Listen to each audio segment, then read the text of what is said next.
L'Égypte et les Hébreux, le contexte avant les fléaux. L'Égypte ancienne, une civilisation imposante, était dirigée par des pharaons considérés comme des dieux vivants. Le Nil, vital pour l'agriculture et la survie de la nation, était vénéré comme un don divin. Mais tout n'était pas harmonie. Sous le règne du pharaon Ramsès II, une minorité d'esclaves, les Hébreux, souffrait sous le joug de l'Empire. L'histoire de Moïse commence précisément dans ce contexte. Hébreu élevé à la cour égyptienne, Moïse reçoit une mission divine, libérer son peuple de l'oppression. Lorsqu'il défie le pharaon avec une demande simple mais audacieuse, « Laisse partir mon peuple », Moïse devient une figure qui défie non seulement l'autorité divine du pharaon, mais aussi l'ordre naturel du monde égyptien. La tension était palpable. Les graines des fléaux allaient bientôt être semées, mais la véritable raison derrière ces catastrophes n'était pas seulement de punir un tyran. Quelque chose de bien plus profond était en jeu, quelque chose qui allait changer à jamais le cours de l'histoire de l'Égypte. Avant de continuer, assurez-vous d'être abonné à la chaîne, car dans les prochaines vidéos, nous explorerons encore plus de mystères que vous ne voudrez pas manquer. Le premier fléau, le Nil transformé en sang. Imaginez, un instant, un fleuve qui symbolise la vie, l'abondance et la prospérité pour toute une civilisation, se transformant en sang. Le premier fléau a frappé les Égyptiens de manière viscérale. Le Nil, source de fertilité pour l'Égypte, qui soutenait son agriculture et servait de voie de transport, devint rouge comme du sang, tuant les poissons et contaminant les eaux. Pour les Égyptiens, c'était un signe clair que leur Dieu était furieux, ébranlant profondément leurs croyances. Beaucoup ont tenté de trouver une explication scientifique à ce phénomène. Certains suggèrent qu'une prolifération d'algues, comme la rhodomonas, aurait pu provoquer ce changement de couleur.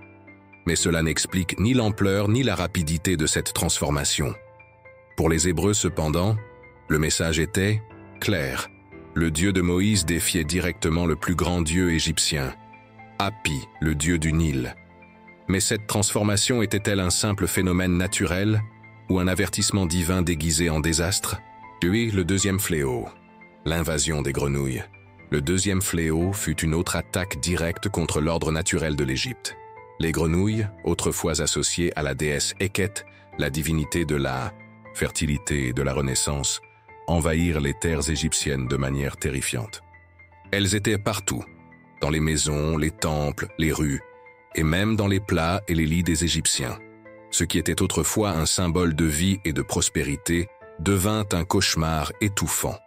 Les grenouilles, qui symbolisaient la fertilité et les bonnes récoltes, représentaient désormais une inversion de l'ordre divin.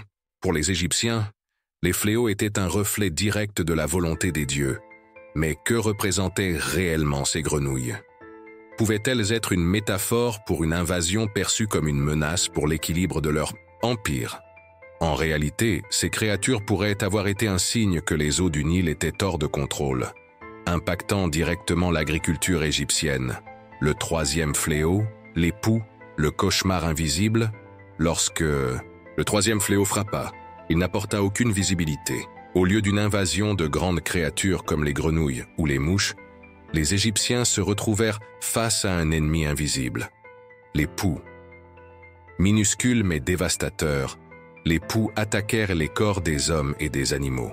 Pour les Égyptiens, la présence de poux symbolisait l'impureté, quelque chose qui violait l'ordre naturel et religieux de l'Empire. L'Égypte était une terre où le corps et l'âme devaient être en parfait équilibre, mais cette infestation menaçait cette perfection. La douleur et l'inconfort causés par les poux n'étaient pas seulement physiques, ils représentaient une rupture dans ce que les Égyptiens considéraient comme la pureté divine de leur corps et de leurs pratiques religieuses.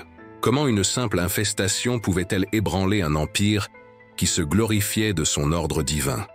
Et, plus important encore, que révélait cet événement sur l'affaiblissement de la structure sociale et spirituelle de l'Égypte? Quelque chose de bien plus grand se préparait, et personne ne pouvait imaginer l'ampleur du prochain fléau. La quatrième plaie, la plaie des mouches.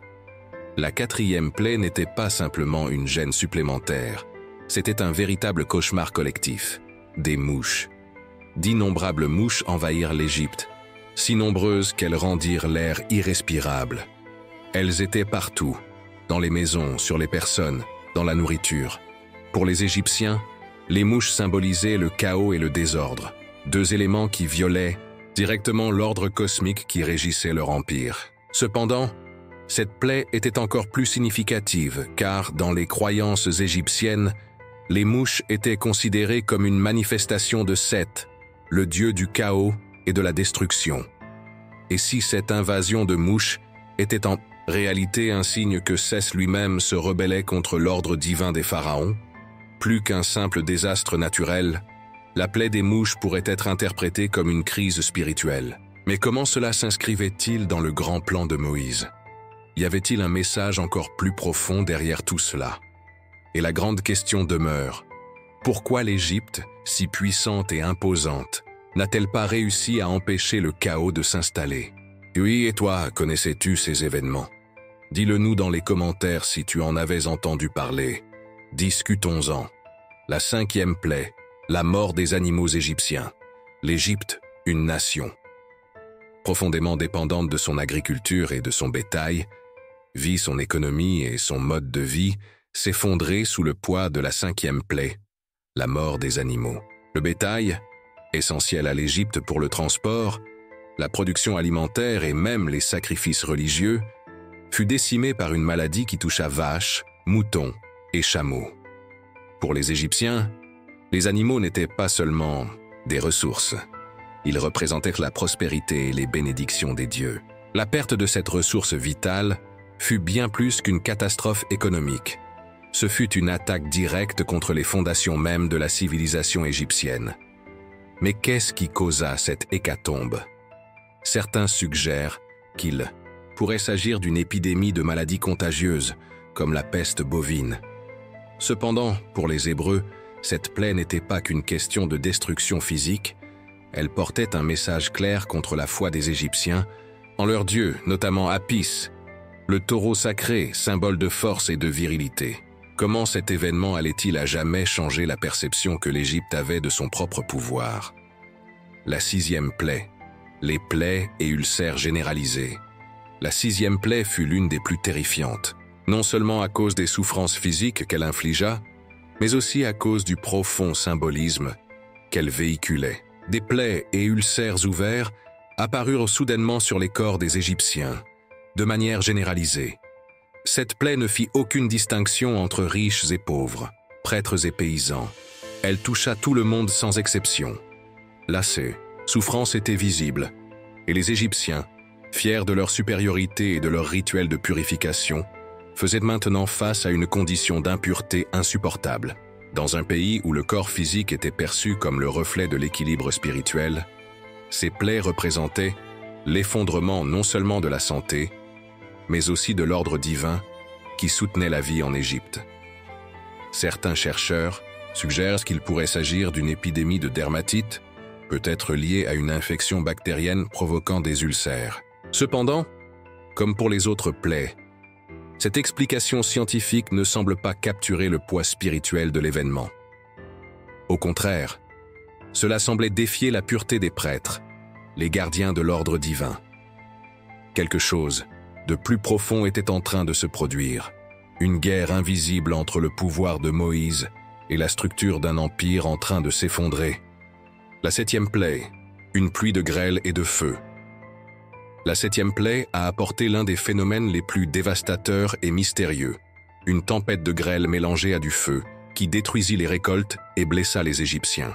Cette pluie de grêle n'était pas un événement isolé, mais quelque chose d'épique, avec des blocs de grêle assez grands pour détruire tout sur leur passage. Ce qui rend cette plaie encore plus impressionnante, c'est la présence de feu mélangé à la grêle. Les phénomènes météorologiques extrêmes ne sont pas inhabituels, mais cette combinaison de feu et de grêle défie toute explication logique, créant un effet terrifiant et surnaturel. Pour les Égyptiens, cette plaie ne signifiait pas seulement une destruction physique, mais aussi une rupture dans leur relation avec leur Dieu. Seth, le dieu du tonnerre, était l'un des responsables des désastres naturels en Égypte. Mais cet événement semblait être un défi direct à son autorité. La question demeure, était-ce un phénomène naturel, comme une tempête de grêle et de feu causée par une anomalie climatique, ou autre chose? Comment l'Égypte, un empire si puissant et imposant, pouvait-elle résister à des forces aussi incompréhensibles et puissantes? La 8e plaie, l'essaim dévastateur de sauterelles. Après les tempêtes de grêle, l'Égypte s'est retrouvée à la merci d'une nouvelle calamité. Un essaim de sauterelles. Ces insectes, qui se nourrissent de végétation, détruisirent toutes les récoltes restantes et ravagèrent les champs, laissant le pays au bord de la famine. Les sauterelles ont une longue histoire comme symbole de destruction dans plusieurs cultures, et en Égypte, elles étaient associées à Hamout, la dévoreuse d'âmes. L'impact économique de cette plaie fut profond.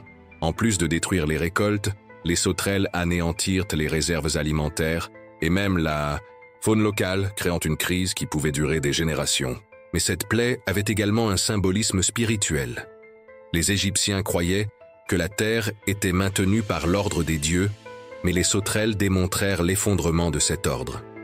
Pour Moïse, cette plaie était une nouvelle expression de la volonté divine. Mais que représentaient exactement les sauterelles pour le pharaon? Il avait déjà perdu tant de batailles face à Moïse. Cet envahissement d'insectes était-il suffisant pour briser enfin sa résistance? Continuons. Mais avant, j'ai remarqué que tu n'as pas encore laissé de like. Si tu apprécies le contenu, clique sur le pouce bleu. La 9e plaie, l'obscurité totale sur l'Égypte. La 9e plaie fut l'une des plus terrifiantes et imposantes. Une obscurité totale recouvrit l'Égypte pendant 3 jours. Mais ce n'était pas une obscurité ordinaire. Ce n'était pas seulement l'absence de lumière solaire, mais un brouillard épais qui paralysa toute activité normale. Personne ne pouvait sortir de chez soi, ni même voir sa propre main devant son visage.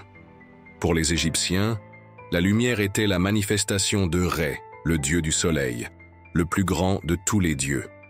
Cette obscurité menaçait directement le pouvoir du pharaon, considéré comme un dieu vivant, descendant de Ré.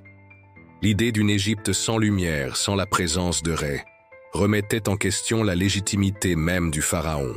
De nombreux chercheurs ont tenté de trouver des explications scientifiques à ce phénomène, suggérant peut-être une tempête de sable ou une éruption volcanique ayant obscurci le ciel. Mais la véritable question est, quel était le message? Derrière cette obscurité, que cherchait Moïse à communiquer au pharaon en bloquant la lumière divine? Quelque chose d'aussi essentiel pour les Égyptiens. Ce n'était pas seulement une plaie. C'était une attaque directe contre les fondements mêmes du pouvoir égyptien. La 10e plaie, la mort des premiers-nés. La 10e et dernière plaie fut la plus dramatique et dévastatrice de toutes. L'annonce de la mort de tous les premiers-nés d'Égypte, des enfants des pharaons jusqu'aux animaux, fut une promesse terrifiante qui ébranla le cœur de tout l'Empire. Pendant la nuit, dans un acte de vengeance et de justice divine, les portes des maisons hébraïques furent marquées avec le sang d'un agneau sacrifié. Le passage de l'ange de la mort semblait implacable, frappant sans pitié les foyers des Égyptiens. Pour les Hébreux, cet acte représentait la rédemption et la libération de leur esclavage, tandis que pour les Égyptiens, ce fut une tragédie sans précédent. La mort des premiers-nés ne signifiait pas seulement la perte d'héritiers, mais un coup profond porté à la lignée même du pharaon, dont la descendance était liée à la puissance divine de Ré.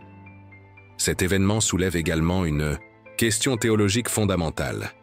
Pourquoi le Dieu de Moïse a-t-il choisi cette forme de punition? Pourquoi la mort d'un enfant, innocent et pur? La Pâque, marquée par cet événement, deviendrait un symbole non seulement de la libération des Hébreux, mais aussi d'une intervention divine qui défierait à jamais le pouvoir de l'Égypte. Les 10 plaies, légende, réalité ou message spirituel, les 10 plaies qui ravagèrent l'Égypte restent l'un des plus grands mystères de l'histoire ancienne. Mais que s'est-il vraiment passé? N'était-elle qu'une suite de catastrophes naturelles extraordinaires? Ou bien existe-t-il un message spirituel plus profond derrière chacune d'elles? Historiens, scientifiques et théologiens ont cherché des réponses, essayant d'expliquer ces événements sous divers angles. Scientifiquement, comme des phénomènes naturels ou comme des manifestations d'une puissance surnaturelle. Certains évoquent des causes naturelles, comme une prolifération d'algues dans le Nil ou une épidémie touchant les animaux, qui aurait pu déclencher les plaies. D'autres, en revanche, perçoivent ces catastrophes comme un reflet du conflit entre le peuple hébreu et l'oppression égyptienne. Pour les spécialistes de la Bible, les plaies ont une signification spirituelle profonde, représentant la lutte entre la liberté et la tyrannie, entre la lumière et les ténèbres. Mais cette vision spirituelle suffit-elle à expliquer l'ampleur de ces événements? Ou devons-nous chercher des réponses au-delà de l'histoire, dans une dimension qui dépasse la compréhension humaine? Le mystère des 10 plaies persiste, et peut-être ne saurons-nous jamais la vraie nature de ces catastrophes. Ce qui est certain, cependant, c'est que leur impact résonne encore aujourd'hui, remettant en question ce que nous savons vraiment sur la relation entre le divin et l'humain, le naturel et le surnaturel. Merci d'avoir regardé jusqu'à la fin. N'oubliez pas de vous abonner pour continuer à recevoir du contenu incroyable comme celui-ci.